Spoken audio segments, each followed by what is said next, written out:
Saya kasih perbandingan begini. Ini urusan dunia dulu ya, yang para ikhwan dulu. Saya tanya, rizki itu adanya di mana? Di langit atau di bumi? Tahu dari mana? Quran surah 51 ayat 22. Kita usahakan dari Al-Quran, dari Al-Quran, kemudian Sunnah. Kalau kita temukan dari situ, itu yang terbaik. Ya, sebelum mencari yang lain. Bismillah. Quran surah 51 ayat 22. Ini teori tentang rezeki ya. Kita lihat misalnya. Wa fis samaa'i rizqukum wa ma tu'adun. Ya. Kata Allah, dan di langit rezeki Anda sudah disiapkan, ditetapkan, ya, dan tidak akan tertukar. Di langit rezeki kita sudah disiapkan, dituliskan, tidak akan tertukar. Ya. Jadi mohon maaf kalau Allah sudah kasih statement tidak akan tertukar. Jadi tidak ada kerjaan mengambil rezeki orang. Ya. Jangan pernah mengharapkan rezeki orang lain, apalagi mengambilnya, itu tidak ada kerjaan. Karena rezeki kita sudah ditetapkan. Ya. Ingat hukum pengambilan itu ya. Ingat hukum pengambilan. Kalau ada hak orang lain diambil, maka seketika terasa menyenangkan, tapi yang diambil ini satu saat akan kembali. Ya, akan kembali. Jadi kalau orang ngambil rezeki orang lain, cuma melelahkan diri saja. Ngambil, ya kapan lagi akan dikembalikan? Satu saat. Entah besok, entah seminggu kemudian, entah sebulan kemudian, pasti akan kembali. Ya. Ini cuma melelahkan diri saja, ngambil sesuatu, berputar-putar, ujung-ujungnya balik lagi. Ya. Ini sudah, kalau sudah Allah berikan, jangan cari yang bukan milik kita. Wa ma tu'adun, dan dijanjikan kata Allah pasti diberikan. Rizki kamu sudah dituliskan di langit, dijanjikan diberikan. Ya. Rizkinya di langit. Kita hidup di mana? Di bumi. Di bumi. Kita hidup di bumi, rizkinya di langit. Masya Allah. Kita bertanya, ya Allah, bagaimana seperti ini? Kami hidupnya di bumi, rizkinya di langit. Gimana ngambilnya? Maka Allah turunkan sifat keadilannya. Ya. Diturunkan rezekinya ke bumi, disediakan untuk kita mudah mengambilnya. Quran surah kedua Al-Baqarah ayat 29. Dijawab di Quran surah kedua ayat 29. Karena kita tinggal di bumi, maka turun ayat, saya agak cepat, huwallazi khalaqalakum ma fil ardi jami'an. Rizki yang di langit ini kami turunkan ke bumi, maka Allah menciptakan segala hal di bumi untuk memenuhi kehidupan kita. Ya. Dialah Allah yang menjadikan segala hal di bumi lakum untuk kalian. Apa saja ya, bisa kita dapati. Ya. Pelan-pelan. Rizkinya di langit diturunkan ke bumi. Bumi luas atau sempit? Luas, baik ya. Antum tinggalnya di Kelapa Gading, tapi rezekinya turunnya di Palembang misalnya, kan harus nyari ke sana tuh. Ya, jangankan ke Palembang, kalau rezekinya turun di Sunter saja kita mesti bergerak. Ya, karena itu turun perintah dari Allah, karena tidak semua rezeki yang turun itu langsung menimpa kita. Ya, barangkali tempatnya agak harus memerlukan usaha untuk bergerak. Ya, karena itu turun ayat Quran surah kedua Al-Baqarah ayat 168. Ya. Kita diminta untuk berusaha untuk mengambilnya. Ya ayyuhan nasu, hei manusia, kulu mimma fil ardi halalan thayyiban. Silahkan kamu berusaha untuk mendapatkan rizkimu, ya. Untuk makanmu, untuk minummu, untuk segalanya, ya. Dengan cara yang halal dan baik. Halal plus thayyib. Pelan-pelan. Halalan thayyiban. Perhatikan rumusnya sini. Di rezeki itu tidak cukup dengan diharap-harap, tapi menuntut usaha untuk meraihnya. Tapi yang menarik, bahasa Quran ketika meminta manusia mencari rezeki itu membuat hukum umum universal. Ya, tidak mengikat akidah. Hukumnya mesti dicari dengan halal, legal. Ya. Tidak boleh mencuri, merampok dan sebagainya. Hati-hati. Karena hukumnya sifatnya umum mengikat bagi manusia, maka manusia agama apapun, kepercayaan apapun yang melanggar dua ketentuan ini pasti mendapatkan konsekuensi dari kehidupan dunianya, diproses juga. Misal, ada seorang muslim mencuri misalnya, menempuh mencari rezeki dengan cara yang tidak halal, tentu akan ditempuh juga melalui hukum dunia. Ya. Jadi tidak akan dibedakan. Mau orang Islam, mau non-muslim, begitu mendapatkan mencari rezekinya dengan cara yang tidak halal, maka diluruskan juga. Ya.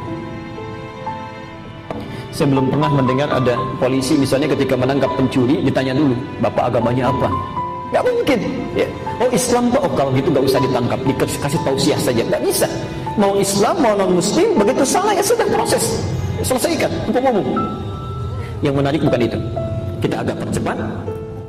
Ketika ada seseorang mencari rezeki bismillah dengan imannya, ya, dengan keyakinannya, ya. Ada orang bertanya kepada Allah, ya Allah, kami minta keadilan. Ya. Ada non-muslim, dia tidak sholat, dia tidak puasa, dia tidak zakat, masa bisa mendapat kemudahan dalam mencari rezekinya?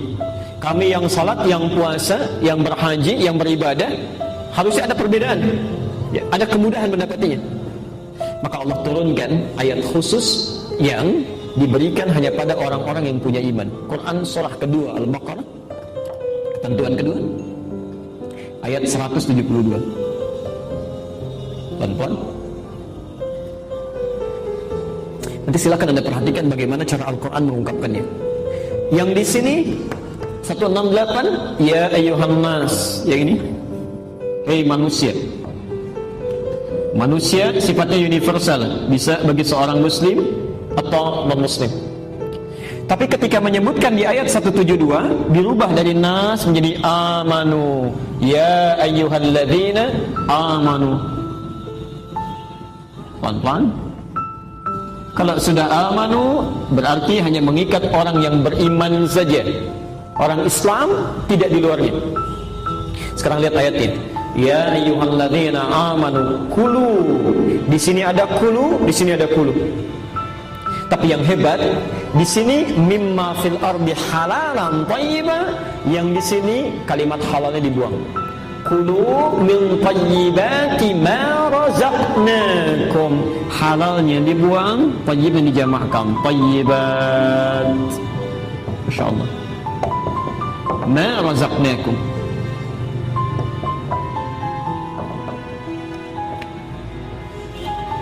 Perhatikan pelan-pelan. Yang di sini ketika Allah meminta orang-orang beriman berusaha, bekerja, beraktivitas, disebut imannya, dihilangkan halalnya.